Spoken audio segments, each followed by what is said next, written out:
اعوذ باللہ من الشیطان الرجیم بسم اللہ الرحمن الرحیم۔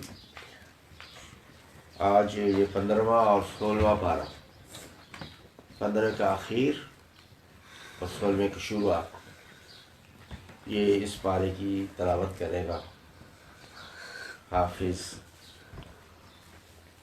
حنظلہ۔ تو تھوڑا سا میں تعارف کروانا چاہ رہا ہوں کہ ان پاروں میں، دو پاروں میں کیا کچھ آ رہا ہے۔ آپ نے مصر کا نام سنا ہے نا؟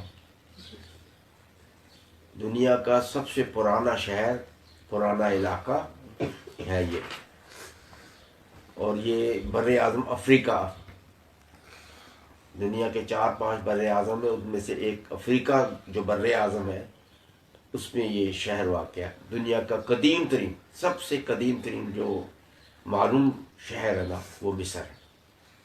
اس میں بادشاہ تھا ایک فرعون، اور انہوں نے غلام بنا رکھا تھا بادشاہ فرعون نے ایک قبیلے کو، بہت بڑا قبیلہ تھا بنی اسرائیل۔ یہ انبیاء کا قبیلہ تھا۔ حضرت یعقوب علیہ السلام جو ہے نا، یہ جو بنی اسرائیل وہ لقب تھا، تو یہ ان کی آل میں اس کا قبیلہ تھا۔ تو اس کو اس نے فرعون نے غلام بنا رکھا تھا، اور مصر کا وہ بادشاہ نہ صرف بادشاہ کہلاتا تھا بلکہ وہ کہتا تھا میں اس کا خدا۔ یہ اس مصر کے اندر جو کچھ ہو رہا ہے، یہ نہریں ہیں، یہ کھیتے ہیں، اور یہ ساری چیزیں جو ہے نا، انسان وہ میرے کنٹرول میں، میں ان کا رب ہوں۔ وہ دعویٰ کرتا تھا کہ میں ان کا رب ہوں، میں اس کا پالن ہار ہوں، میرے سوا اس کے علاوہ کوئی نہیں ہو سکتا کہ جو ان کو پال سکے، جو ان کو ان کی دیکھ بھال کر سکے اور ان نہروں کو جاری رکھ سکے۔ تو یہ جو 16واں اور 15 پارہ ہے، اس میں حضرت موسیٰ کا بھی ذکر ہے، فرعون کا ذکر بھی ہے، اور حضرت خضر علیہ السلام کا ذکر بھی ہے، جنہوں نے بہت ساری دانش کی باتیں، عقل کی باتیں، حکمت کی باتیں، اس کائنات کا جو کارخانہ ہے جو وہ اللہ کی حکمت اور اس کی دانائی کے ساتھ چل رہا ہے، جو انسان کو سمجھ میں نہیں آتا عام طور پر، تو وہ چیخ اٹھتا ہے کہ یہ کیسا ہو رہا ہے۔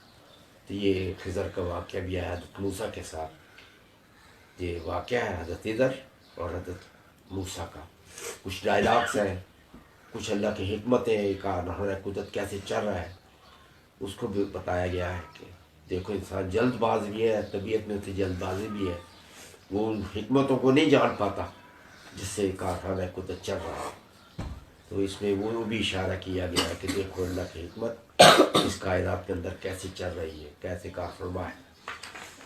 تو میں پہلے کہوں گا کہ یہ تلاوت کریں آپ سب، اس کے بعد پھر میں حضرت موسیٰ کی اس دنیا کے اندر کیسے ولادت ہوئی، کیسے وہ تشریف لائے، اور ان حالات وہ کیسے تھے، اس پر بات کروں گا۔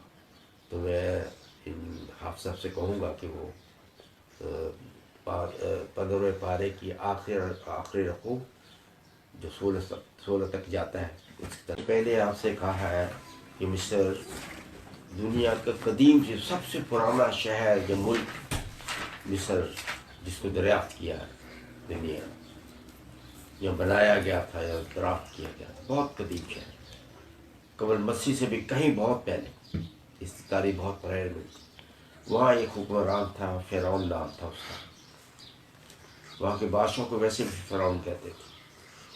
تو فرعون جو تھا وہ وہاں کا بادشاہ تھا، نہ صرف بادشاہ تھا بلکہ وہ کہتا میں رب ہوں، میں ہی پالن ہار ہوں، یہ نہریں میرے حکم سے چل رہی ہیں، یہ انسان میرے حکم سے گھوم پھر رہے ہیں، یہ عمارتیں اور یہ بلڈنگیں اور یہ ساری کچھ، میں اس کا رب ہوں، میں پالن ہار ہوں، خدائی کا دعویٰ کیا۔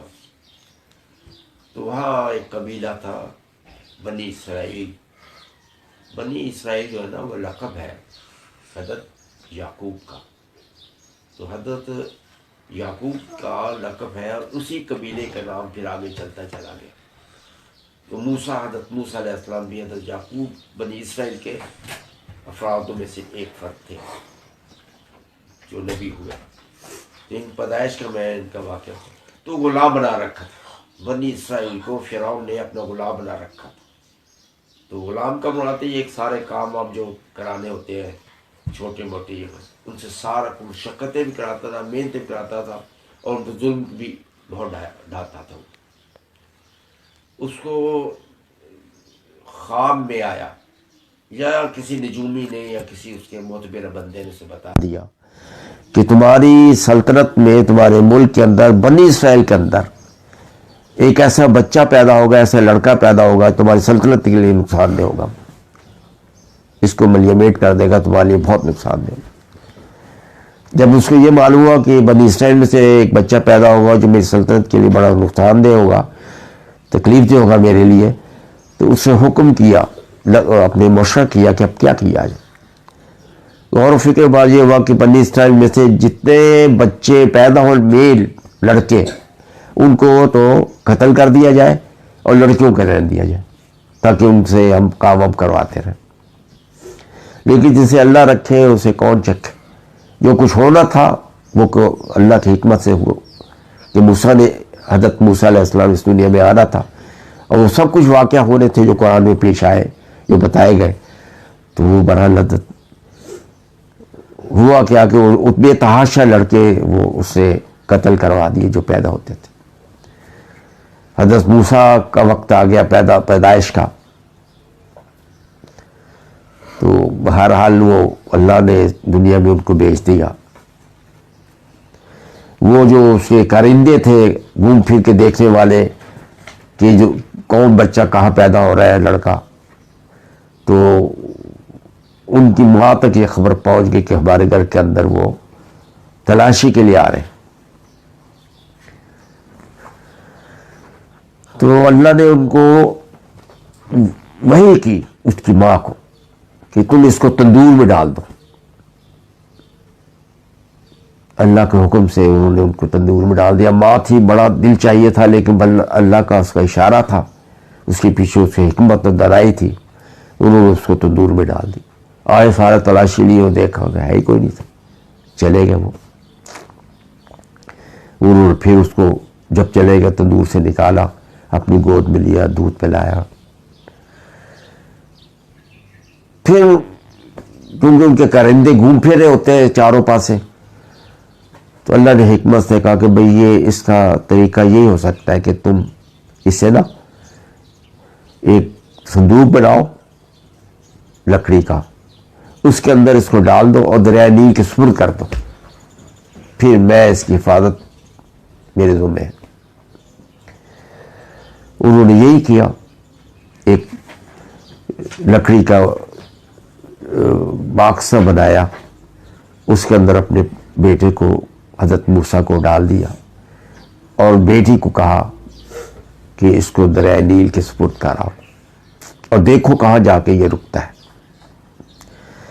تو بیٹی نے لے کے گئی صندوق، تو جا کے اس نے دریائے نیل کے کنارے پہ چھوڑ دیا اور ساتھ ساتھ چلتی چلی رہی. دیکھا کہ وہ صندوق جو ہے نا دریائے نیل کے اوپر اس بادشاہ کا محل تھا،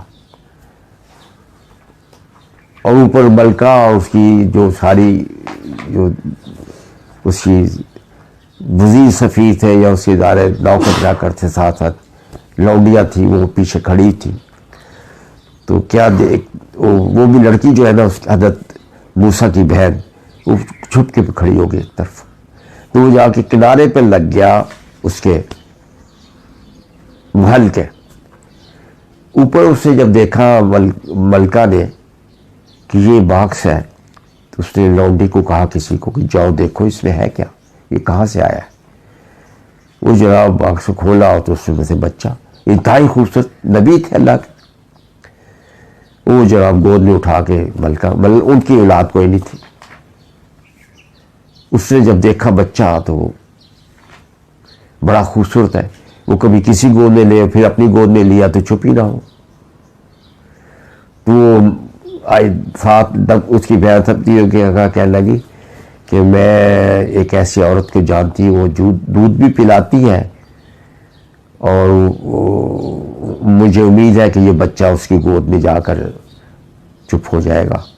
تو اگر آپ مجھے حکم کریں اور پسند کریں تو میں اس کو ڈھونڈ کے لے آؤں. تو اسما جو تھی آسیہ، اس نے ان کی ملکہ کا نام تھا آسیہ، تو اس کو بچہ بہت پسند آیا، بہت خوبصورت تھا، اس کا دل چاہا کہ اس کو میں اپنا بیٹا بنا لوں، تو اس نے کہا اچھا چلو ٹھیک ہے جاؤ۔ بہت ساری عورتوں کو کوشش کی کہ اس کو بہلانے کی، دودھ پلانے کے لیے، کہ وہ کسی کی گود میں بچہ اسے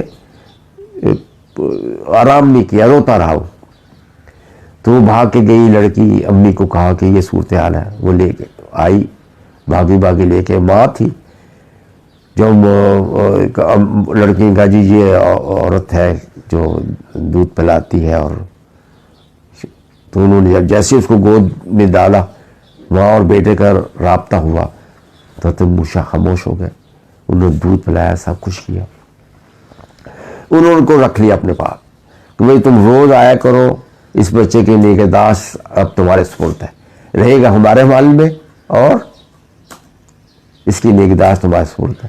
یہ دیکھو اللہ جو جسے چاہے وہ حکمت و دانائی کے ساتھ کیسے، کہ وہ بچہ جس کو انہوں نے قتل کرنا تھا، بادشاہ کے محل میں آ گیا، ملکہ کی گود میں آ گیا، اور ماں نے دودھ پلانا شروع کر دیا۔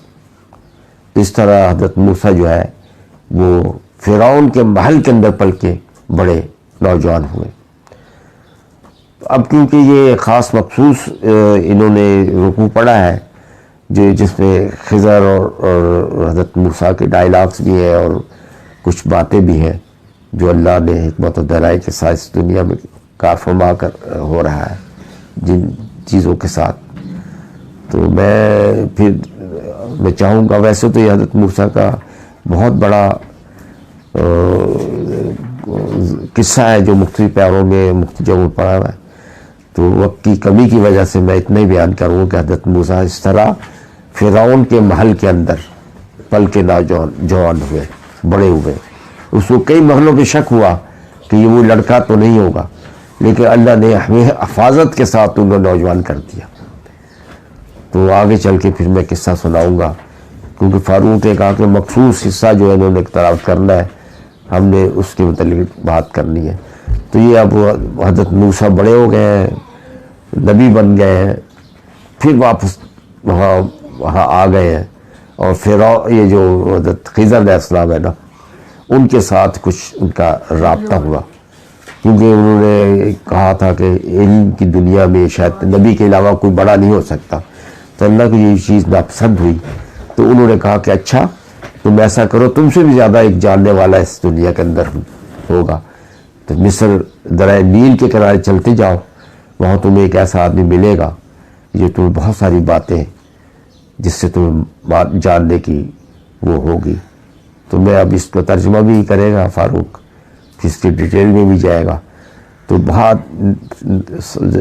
دوسری نشست میں انشاءاللہ حضرت موسیٰ علیہ السلام کے متعلق میں بہت کچھ باتیں جو مختلف پاروں میں مختلف جگہوں پہ آئی ہے وہ اکٹھی کر کے آپ کے سامنے رکھنے کی کوشش کروں گا۔ تو فاروق کو میں کہوں گا کہ اس طرح ترجمہ بھی کریں جو آج اس نے تلاوت کی ہے، اور اسی کو آگے لے کے چلے حضرت خضر، حضرت موسیٰ کے جو ڈائلیکس ہوئے، جو انہوں نے اپنا سفر جس طرح جاری رکھا اور پھر توڑ دیا گیا۔